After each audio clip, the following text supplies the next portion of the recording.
about to listen to the Dr. Daliah Show. Sassy, stimulating medical talk radio. Any medical advice Dr. Daliah Wax gives on her show should not be substituted for an actual visit to your medical provider. And now, here's Dr. Daliah.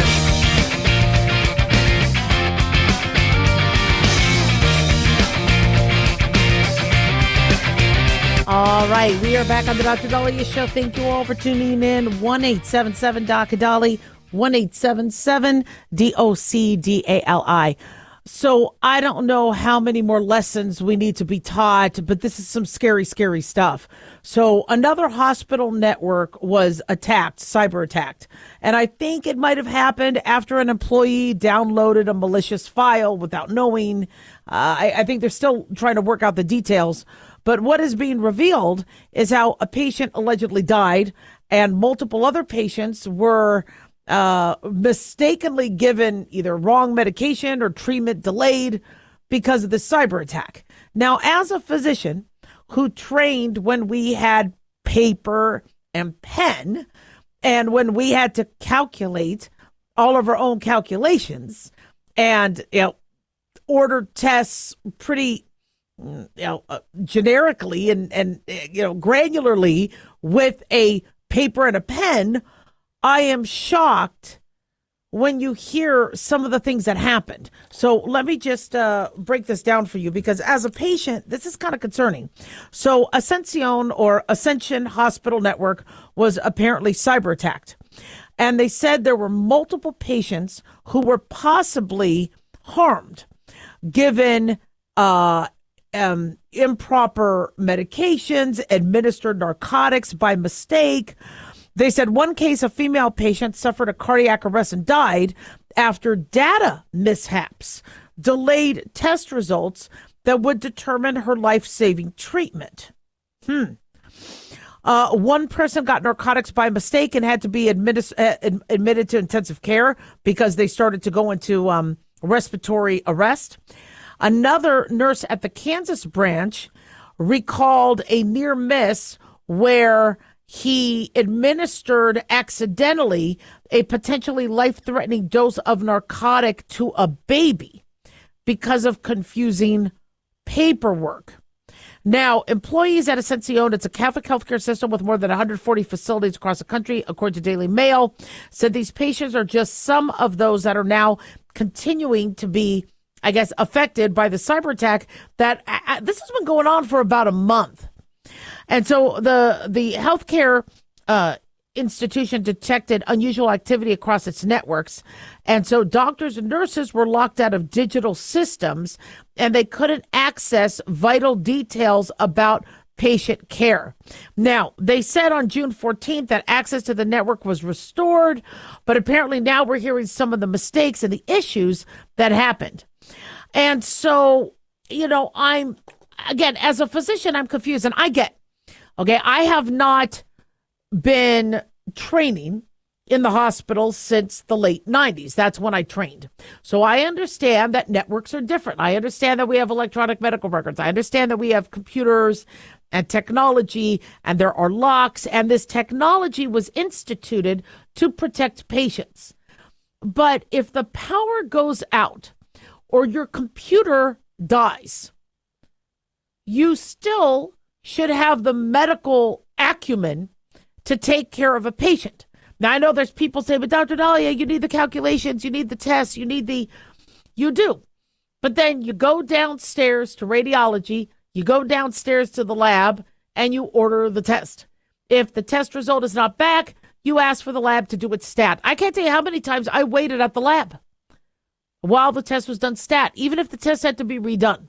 If I really have a life-threatening case, and it really depends on somebody's troponin level or D-dimer or, there's other tests you could do in the meantime while you're waiting for the lab, or send somebody to the lab to stand there and wait for the lab technicians to be able to run it and then directly give you the lab. There's a lot of boots on the ground medicine that seems to be, we don't do that anymore. I told you there was a cyber attack that hit a major hospital system a few years back, and one of my former medical students called me and asked me how to write sliding scale insulin. Now, I never taught them that. That wasn't, they were taught that in other venues and other stages of training. But I'm like, why don't you know that? I mean, that's not a problem. I'm not judging. And he said it's because they hit a button. But you hit buttons, and then it's all, populated. And so the reason why I know how to write sliding scale insulin is because I had to write it 200,000 times. When you write something down all the time, you learn it. And so, when you hear a baby was given a ridiculous amount of narcotics, nurses, I understand there are some physicians that won't even let a nurse speak. And those physicians shouldn't even be practicing medicine because your nurse is your partner. They're not your subordinate. They are your partner. And so if you are requesting there to be an order done, okay, you need to partner with them and make sure they have that communication. But most nurses will challenge an improper order. Most pharmacists will too. Are you sure you want to give this? The dose doesn't sound right. All right. And thank God for them doing that. They don't always have to. Liability will always fall on the doctor, but they do that for patient safety. So you should have the baseline medical knowledge, the doctor, the nurse, the pharmacist, to understand what's dangerous or not. And for them to just blindly follow something because of computers, or maybe it was because somebody did write it out with their hand.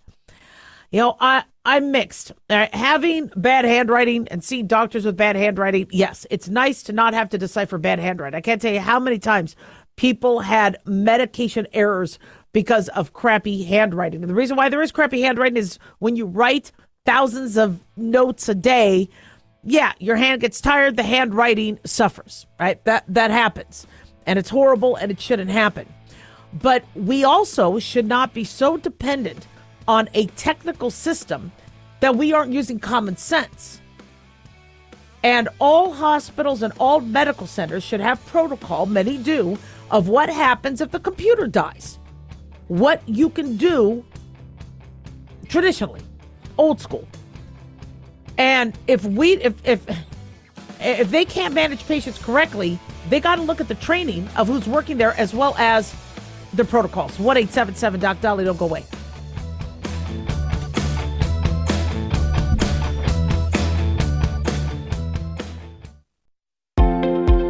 Considered by most, optimized curcumin is one of the few bioavailable and highly absorbable curcumin products on the market. Hi, I'm Dr. Mitch. Since most chronic diseases have inflammation, our optimized curcumin seems to be a perfect addition to any nutritional program. It makes sense to me that preventing or reducing inflammation is a key component to our overall health. The Mayo Clinic found that curcumin can decrease swelling and inflammation, has antioxidant properties, and research suggests that curcumin can prevent cancer, or at least slow the spread of cancer, and in many instances make chemotherapy more effective.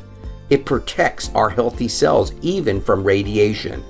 TotalWellness.com, where we help you to look good, feel good, and enjoy total wellness. Self-reliance. It's not a phrase we hear much in our culture these days. It might conjure up images of pioneers, the West, rifles, strapping men, and strong women. But what does it mean for us in today's world? The New American Magazine has just released its latest collector's edition, Self-Reliance, Foundation of Freedom. In it, the New American authors outline the necessity of self-reliance for a free people, tips for self-reliant living, and the importance of not giving up hope. This unique edition includes articles on the self-sufficiency of the founders, preparing for a worst-case scenario, firearms, financial self-reliance, the importance of community, and many other topics by expert writers. Now, for a limited time, the New American is offering a bundle of 3 collector's editions, Self-Reliance, The Great Reset, and Trump World, for just $19.95.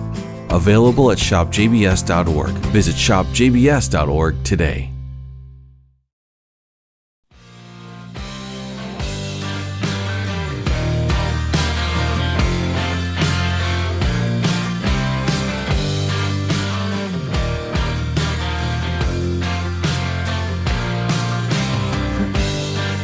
All right.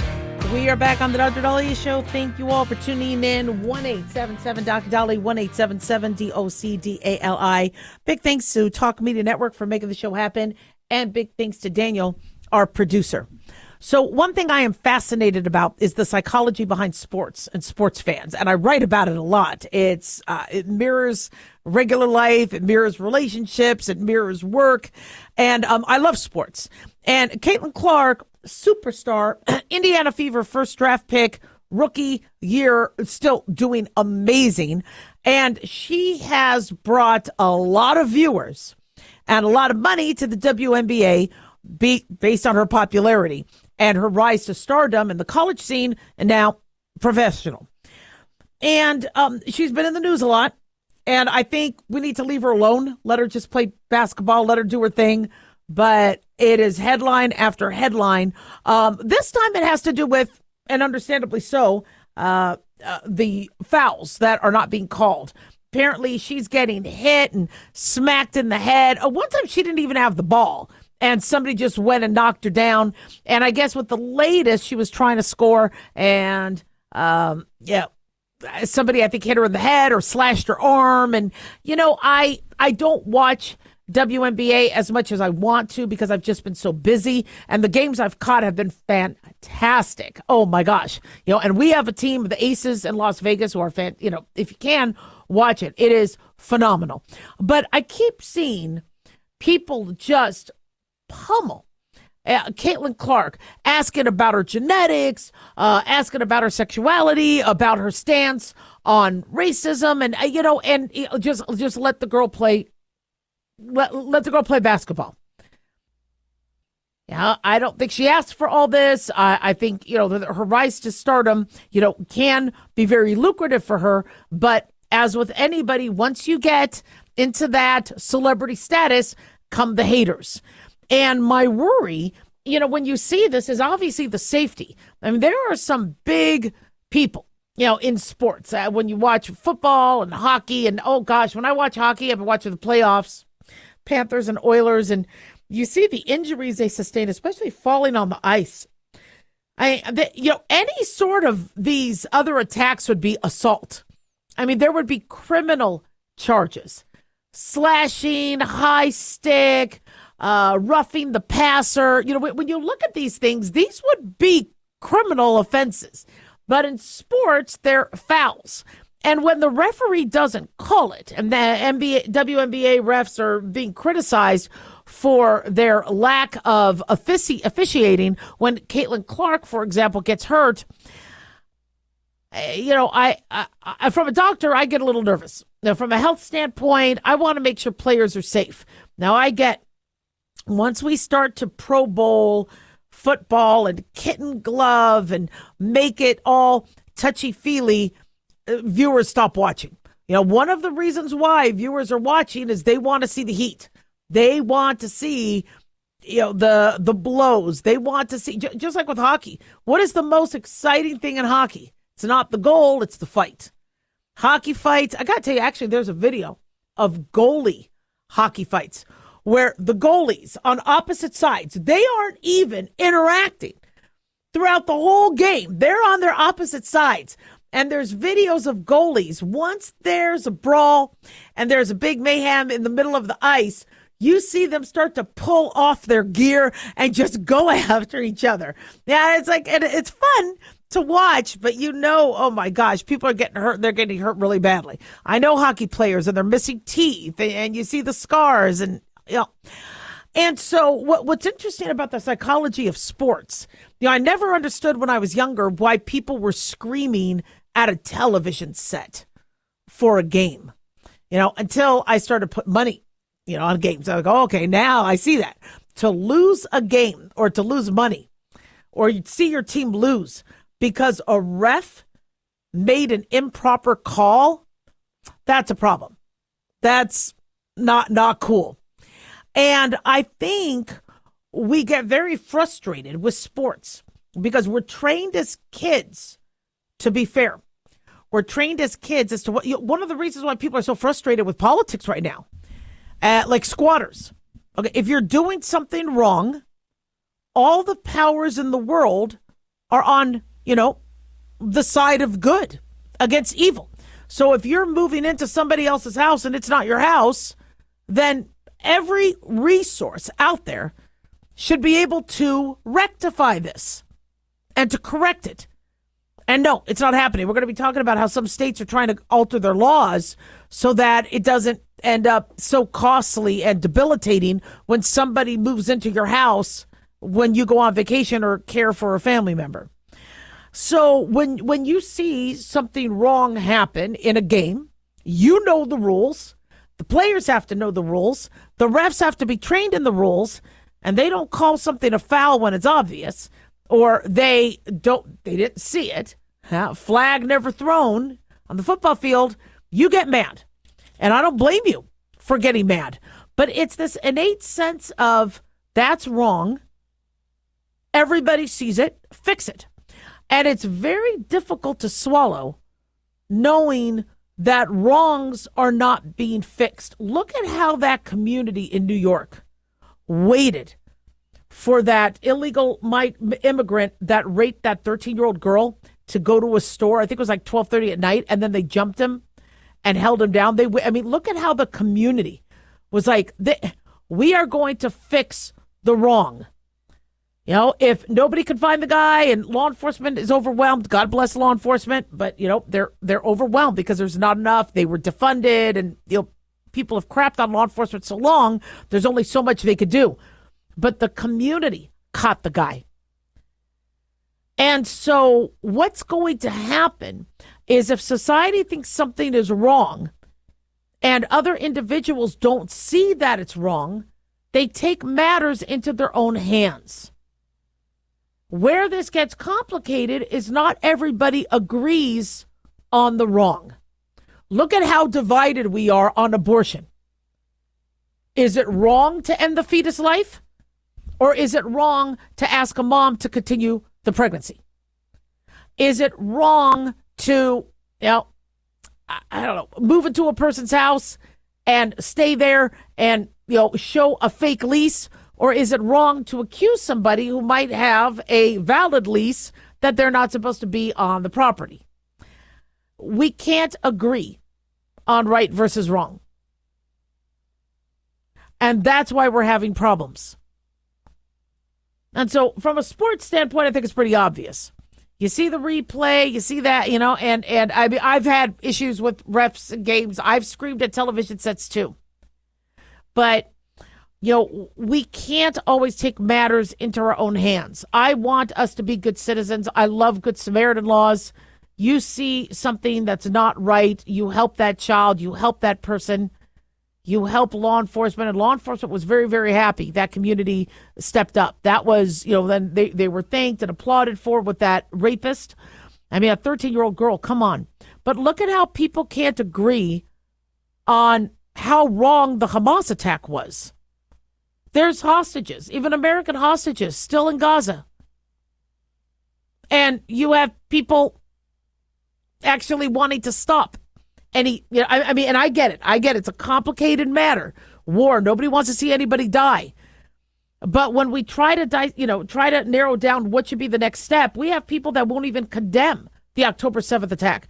We have people that won't condemn September 11th. How is that not obvious how wrong that was? October 7th, kids getting raped where their pelvises were shattered. How do people not see that as wrong? And we don't agree. And obviously, some of the refs might not agree that a player knocking down or slashing the arm of Caitlin Clark is not a foul. And when you come to the reality that people have different, compasses, it's frustrating. Because right versus wrong should be absolute. And we're finding out that it's not. And it's very frustrating. And this is why people get so stressed during election years. Or they get so stressed when it comes to politics and when it comes to crime. O.J. Simpson, his civil lawsuit, award in civil court was $33.5 million for the deaths of Nicole Brown Simpson and Ron Goldman. Trump's case, what, 455 million, 440. And again, I'm not here to defend or, I'm not here to argue either cases, but this confuses people. And because we don't have standards and we don't, this type of stuff happens. As for Caitlin Clark, I'm a fan. Let her play. Keep the politics out of it. 1-877 Doc Daliah. Don't go away.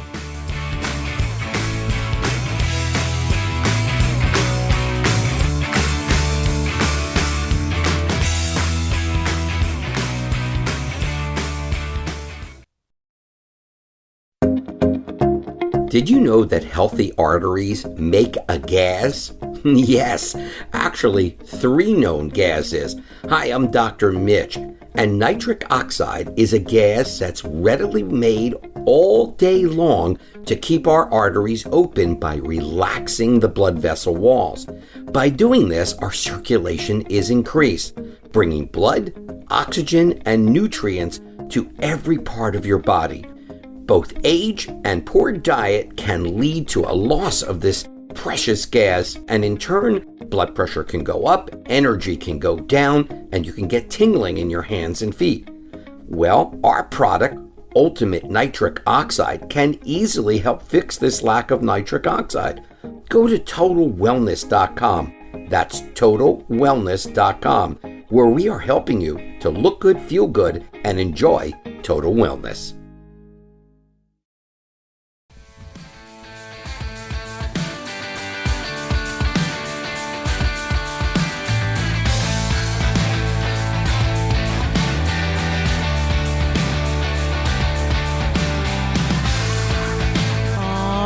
We are back on the Dr. Daliah Show. Thank you all for tuning in.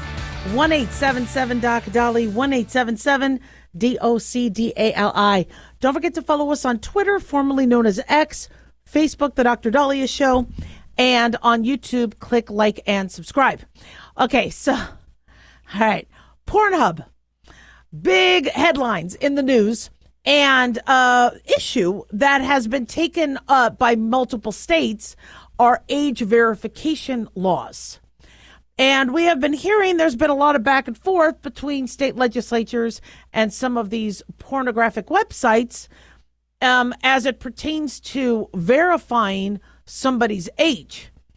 And some of it entails you scanning and uploading your driver's license. Now, I don't know much about the porn world, but from what I understand, many individuals who watch it want to be pretty stealth about it, right? Discreet. And so there being proof with your driver's license out there obviously is turning people off. On the flip side, though, I don't like children engaging in this. I don't mind the occasional I checked out my dad's magazine sort of thing. But the access to these sites, it doesn't make it once in a blue moon thing when I have a chance to peek at, what dad had under the bed. This is, people can access it 20 times a day. So I understand that this is becoming a little bit more involved. So apparently Reddit users had said that there's multiple states now that have just, or Pornhub is actually banning states. Utah, Texas, Missouri, Arkansas, Mississippi, Louisiana, North Carolina, Virginia. And I don't know if it's Pornhub banning or the legislature banning. The social media posts are very confusing, but Daily Mail is reporting on this, saying 18 million Americans living in 5 states are going to join their growing banned list due to the restriction laws. Kentucky lost access June 10th, Indiana, Idaho, Kansas blocked June 28th, Nebraska July 17th, bringing the total number of states to 12. Texas, North Carolina, Montana, Mississippi, Virginia, Arkansas, Utah. And when users in these banned states attempt to access it, they're going to get a block and a 403 code, meaning the website is forbidden. Now, this loss of access is something that is, making people obviously concerned. That's a free world. Why can't I access what I want to access?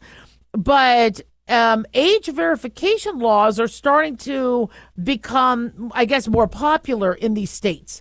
And there's an argument that, children should not be viewing these. And, if Facebook technically is supposed to have age restrictions and Instagram has age restrictions and rated R movies rated R movies, you would have to get a parent or an older sibling to help get you into a rated R movie. Now people could just access it online. So online says, are you over 21? Are you over? And you say yes. Now, when you do sports betting apps, I think you have to upload ID. So uploading ID is not unique to just porn sites because they need to verify your age. If you get in trouble, and the reason why this is happening is if there's a law in the state requiring age verification, then ID needs to be provided. I guess you don't need IDs to vote, but you need IDs to buy alcohol. You need IDs for porn. You need to show IDs, which is why we recommend everybody have an ID on them at all times. And so I'm not surprised that there is that, and I understand people don't want to do that, but if there's a law where a company could get into a lot of trouble if an ID is not uploaded, then then change the law if you want that company to not require the ID. So I believe the ILO's, I guess, is the parent company of Pornhub. They say that they publicly support age verification. But there's been a lot of debate on whether this actually, shall we say, helps. Many people, including Pornhub, says it's not an effective solution for protecting users online. And in fact, it could put minors and your privacy at risk. So, this is going to be a headline more and more as we see more states implement this. But things went pretty chaotic when the internet happened. I remember I was at work and there was a website. I think it was PersianKitty.com. And, the guys are like, oh, hey, guys, check this out. And, being able to view porn on the internet was, I don't know how I remember that, but I just remember it because you just kept hearing everybody say that website. And, I still don't understand the thrill of that. Seeing other naked people, having sex. For some people, their dopamine reward centers are triggered. For others, it's okay. Yeah, it's wonderful, fine. But mind you, animals are intrigued in the animal kingdom. They are intrigued by that. I think it's an evolutionary thing where if you see people within your species or animals in your species having sex, it makes you want to also, I guess, procreate. That might be the evolutionary advantage. My cats, two of my cats are always at it. They have been at it for over a decade, maybe longer. And the other cat watches. I'm like, guys, come on, really? Apparently it's something with animals and species they want to watch. But with children, I'm concerned because then they're not studying. They're not in school. I don't mind the occasional, that's what kids do. They're interested in learning. I mean, when I was growing up, people were looking at National Geographics for boobies, not appropriate, but it's just something that, kids are interested in. They're curious. So yes, especially if something's forbidden, they're going to be very curious about it. But we have let things go from an access standpoint. And I think the porn industry is not representing a very realistic picture of what real life is, not to mention many individuals that could be included in these. I'm not saying this for Pornhub, but in general, in some of these pornographic sites are trafficked, are victims. And this is not right. Not to mention some of them could even be children. And so I think we do need to send a message that this is not something that kids should be watching. This is not something that is supposed to be abused. It is not something that's supposed to be necessarily encouraged. It's a big industry. Yeah, and those individuals, those adult filmmakers that are choosing to do that, that's their choice. But they need to understand that the world of porn is not as cut and dry, and that it's not something that, even with adults, I have to, deal with patients who have addictions to porn. Do we caution? Do we warn people that they can become addicted to it? When you give as much variety as some of these websites do, people spend all day on it. In fact, it's interesting. Pornhub does a scientific analysis of their views because it all records. I don't know. I want to say records, but it all gets tabulated in terms of minutes and time. And it blows my mind the amount of time or the frequency that some of these users are on these things. And so there's, without that lack of reality, we do need to protect kids.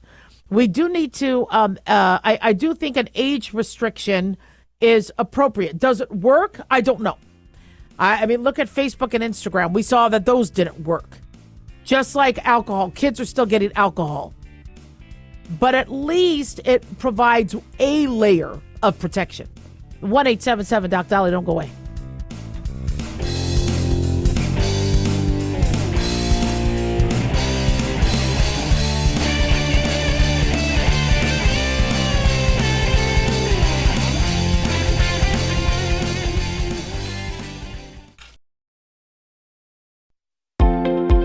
Considered by most, optimized curcumin is one of the few bioavailable and highly absorbable curcumin products on the market. Hi, I'm Dr. Mitch. Since most chronic diseases have inflammation, our optimized curcumin seems to be a perfect addition to any nutritional program. It makes sense to me that preventing or reducing inflammation is a key component to our overall health. The Mayo Clinic found that curcumin can decrease swelling and inflammation, has antioxidant properties, and research suggests that curcumin can prevent cancer, or at least slow the spread of cancer, and in many instances make chemotherapy more effective. It protects our healthy cells even from radiation. TotalWellness.com, where we help you to look good, feel good, and enjoy total wellness. Self-reliance. It's not a phrase we hear much in our culture these days. It might conjure up images of pioneers, the West, rifles, strapping men, and strong women. But what does it mean for us in today's world? The New American Magazine has just released its latest collector's edition, Self-Reliance, Foundation of Freedom. In it, the New American authors outline the necessity of self-reliance for a free people, tips for self-reliant living, and the importance of not giving up hope. This unique edition includes articles on the self-sufficiency of the founders, preparing for a worst-case scenario, firearms, financial self-reliance, the importance of community, and many other topics by expert writers.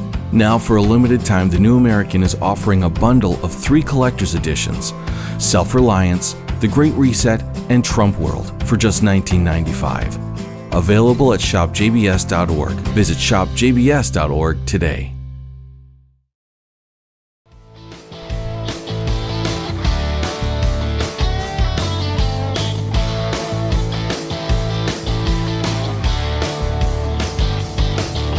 All right, we are back on the Dr. Daliah Show. Thank you all for tuning in. 1-877-DOC-DOLLY. So this is an interesting psychological phenomenon that we see. Are people grieving when they lose their show or the series ends? So what is your favorite show? I want to hear from you. 1-877-DOC-DOLLY, 1-877-DOC-DALI. And did you feel sad? Did you grieve when the show ended? Game of Thrones, that series was phenomenal. Some of the seasons weren't that good. The last season left a lot to be desired. People were so mad, they wanted the last season redone. I mean, people were furious. They took it so seriously. But scientists have said there is a parasocial situation that arises when you watch a show because you get very connected to characters. Now, I didn't necessarily, get sad. I was like, oh man, how are we going to find other entertainment as good as that? And I got to tell you, House of the Dragon whets a little bit of that thirst. Not as good as Game of Thrones, but still, But when you have such a dearth of good entertainment, because there's a lot of crap out there, yeah, I could see you wanting more. But I get a little sad when football season ends. I don't do well in February. After the Super Bowl, it's kind of anticlimactic. And mind you, my team is Dallas Cowboys. And, of course, I love the Raiders because they're in my neck of the woods. But I've been a Dallas Cowboy fan for decades. So that's never going to change. Sorry, guys. But I love watching all the teams. And when my team doesn't make it through the playoffs, which sadly happens often, I rally behind other teams. Or if I have a bet, on the Chiefs or, I don't know, the Rams or whatever, I will obviously root for them. But when football season ends, I get sad. So it happens. I don't get horribly sad, but for me, it's because of routine. Monday night, Thursday night, Sunday. It's a part of my life. It's just, I'm going to have football on Monday night. I'm going to have football on Thursday night. I don't really go through withdrawal when Monday and Thursday night football end during playoffs. But when Sundays change, then I have to adjust. Some people, they can't wait for football season to end because they get stuff done on Sundays. But me, I've learned to work. I have created a way where I could work and get a lot of stuff done and caught up. In fact, I put it to Sunday. All the reports I do for the state and things like that, I have it all ready to go so that on Sunday when football's on, I get it all done. Now when that's gone, I'm like, oh. So, yeah, you do go through a withdrawal. But this is what scientists have found. This is very, very interesting. So apparently this study comes out of Australia because there's a soap opera series called Neighbours. And Neighbours was canceled after 37 years. And fans were mad. They surveyed viewers and said they experienced emotions of grief as if they lost somebody in their life. A senior psychology lecturer at Central Queensland University in Australia, according to Fox News, launched the study to better understand the factors that stirred up the fans' raw emotions. And he said, we often feel, Dr. Adam Garris, we often feel a sense of loss when our favorite television series ends because we form relationships with our favorite characters. When a series ends or a favorite character dies, people often report feeling sadness, disbelief, almost as if an important relationship is ending in their lives. Now, this study was published June 12th in PLOS ONE, and they call the phenomenon parasocial relationships. Researchers have found years before that the intensity of the parasocial relationship is the strongest predictor of breakup distress. So if you freak out and go through major issues when a TV show ends, what's going to happen when you get dumped? 90% of the respondents, of the 1,300 respondents, viewed an average of 5 episodes a week. Many of them watched the show alone. And then those who were more committed had more sadness, disbelief, downheartedness. It was interesting. Friends was a series that lasted 10 years. I didn't watch it a lot because 1994 to 2004, I was in school, I was training, I was getting married, I was starting my practice. So I never watched all the most of the Friends episodes I've watched have been post. But I remember when Friends ended in 2004, patients were struggling. And I'm like, I know it was a good show. And I'm like, it ended, is it because they had to pay everybody $1 million an episode? Was it they ran out of money? Was it that the show was great until its end? I remember with Seinfeld, people said that the last season wasn't as good. And with Cheers, a lot of these seasons where they outlive their stay, like no offense to Tom Brady, but he could have retired on a high note. Instead, he did another year for the Bucks. Didn't do as well that year. I'm still glad he played, but sometimes you want to quit while you're ahead. Well, with Friends, I think it was so expensive to keep everybody, and it was already so they wrapped it up, and they wrapped it up really, really well. But people went through withdrawal. And I remember a patient saying, I want to know what happens with Rachel and Ross. I want to see their wedding. I want to see them have more kids. And I'm like, but it's a TV show. But it's because people connected. Look at what happened when Matt Perry died. I mean, I felt that because great character. I don't know anything about him personally, but to me, it's tragic to see anybody die. But you connect with these people over years. And so it's fascinating that happens. And that's how TV and media is so manipulative. I mean, I'm blown away at how people have connected with me. I mean, I'm not really that lovey-dovey on air. Right? Okay, I'm not. But when I meet listeners and they reiterate some of what I've said on air about kids, about my husband, about my trip, and they start talking to me, it already fast forwards the relationship. And it's a little different with radio hosts because we're not faking a character. This is us. I'm not trying to pretend to be, who I'm not.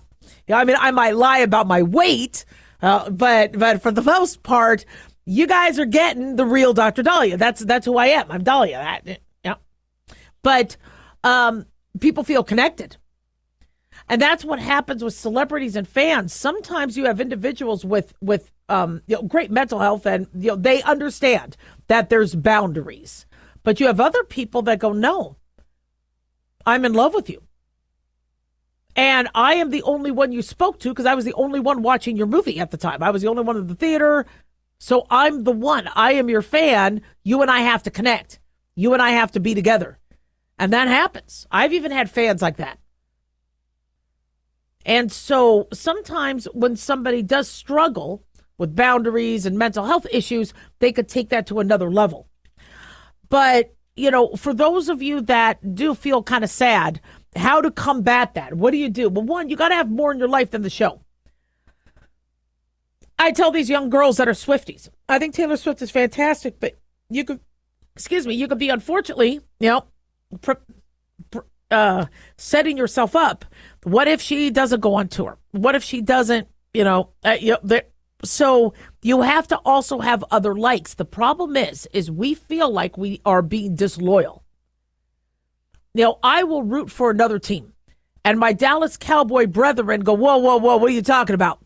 They beat Dallas last week. Dallas is on its bye week. You're already cheating on Dallas? No, I'm not. I will find somebody else to rally behind. It's okay. It keeps me busy. I'm a football fan, but yes, I'm watching hockey right now. And yes, I'm watching basketball. You could do that. And we've kind of trained ourselves where, no, you're watching the competition. You're getting involved. No. Same thing with industries and work. Just because you're a doctor doesn't mean you also can't dabble in law. You could do that. You're not cheating. 1-877-DOC-DALIAH. Don't go away.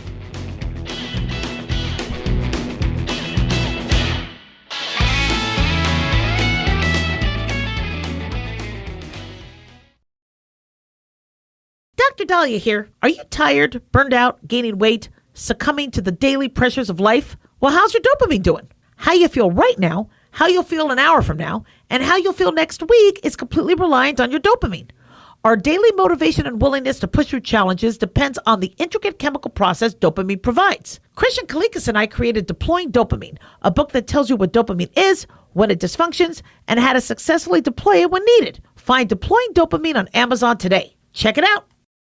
Carl Amari here to tell you about our newest website for old-time radio lovers. It's 100radioshows.com. At this site, there are 5 old-time radio shows waiting for you to download free as our gift to you, and be sure to browse the additional 700 old-time radio shows available to you for 70% off by using the promo code RADIO at checkout. This is a limited-time offer, so log on to 100radioshows.com. That's 100radioshows.com.